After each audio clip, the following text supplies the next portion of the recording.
Okay.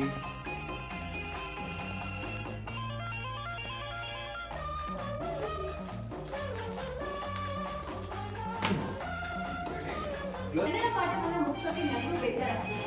ಆದರೆ ನಾವಿಲ್ಲಿ ಚರ್ಚೆ ಮಾಡಿರೋ ಪದಗಳನ್ನ ನೀವು ಸರಿಯಾಗಿ ಬಳಸುವಾಗ ನಾನು ನೆನಪಾಗಿದ್ದೀನಲ್ವಾ?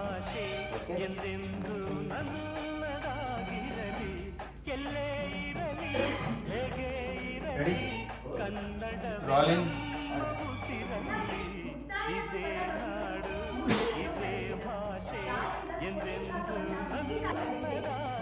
ಸುದ್ದಿತನ ಎಂದು ಬಳಸಿ.